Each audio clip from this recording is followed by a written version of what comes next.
Thanksgiving Eve, November 24th, 1971.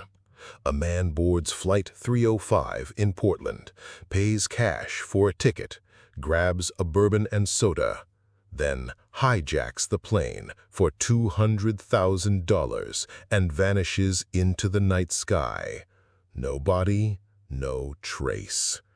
Over 5 decades later, this mystery still haunts aviation history. He called himself Dan Cooper, a mid-40s man in a plain business suit with a black clip-on tie. No ID, no name. Flight 305 lifts off from Portland Airport. Cooper orders his drink, sits quietly, blending in with the rest of the passengers. By 3 p.m., inside that plane, the ordinary day becomes unforgettable. Soon after takeoff, Cooper passes a note to a hostess, whispering, "I have a bomb." She opens his briefcase, tangled wires and sticks. Panic sets in. He demands, calmly, $200,000 and 4 parachutes. The crew obeys.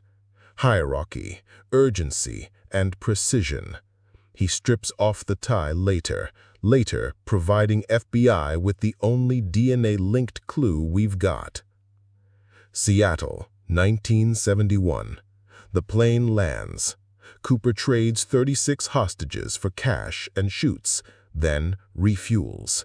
He leaves behind instructions: fly at low altitude, deploy rear stairs mid-flight. Every detail was calculated for a clean escape. By 8 p.m., Flight 305 climbs again, but this time it's not headed for Mexico. Cooper walks out the back stairway. He jumps around 10,000 feet, no GPS, over a rugged part of Washington. The rear stairs descend, twilight engulfs the scene, and he disappears with the bag of ransom strapped to his waist. No crash signal. No wreckage, only silence. 9 years later, a boy finds a rotting package in the Columbia riverbank. $5,800 in 20s. The serial numbers match Cooper's ransom bills. It's the closest link to his fate, but still not enough. Why just a fraction of the money? Where's the rest? Even more mysteriously, the FBI's tests on Cooper's clip-on tie found over 100,000 microscopic particles, strontium sulfide, bismuth, titanium, materials tied to aerospace and electronics industries. Investigators speculated he could be a Boeing technician or something more clandestine.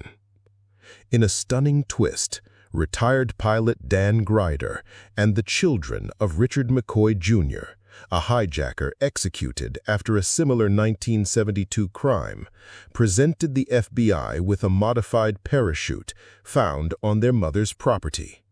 The FBI quietly took the rig, harness, and logbook in September 2023, marking the first real physical evidence brought to light since 1980.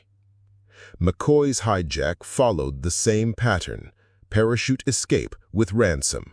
Exactly 5 months later, he fit the skill set: Army pilot, demolitions expert, skydiver. But eyewitnesses pegged Cooper as a man in his 40s, not McCoy in his late 20s. So where does that leave us? In July 2025, the FBI released 398 pages of long-hidden Norjack case files. Hundreds of suspects were listed, most marked eliminated. One entry even notes a man in a wheelchair, ruled out quickly. Other suspects included airline staff, metallurgists like Vince Peterson, whose workplace produced the same titanium particles in Cooper's tie. McCoy's name barely appears. After more than 50 years, the FBI officially halted its active investigation in 2016, but remains open to new evidence. This parachute may offer closure or raise more mysteries. Was Cooper a master planner who vanished or a man who didn't survive the fall? Let us know who you think D.B. Cooper was in the comments below. Subscribe to Tunnel Truths for more deep dives into history's most perplexing mysteries.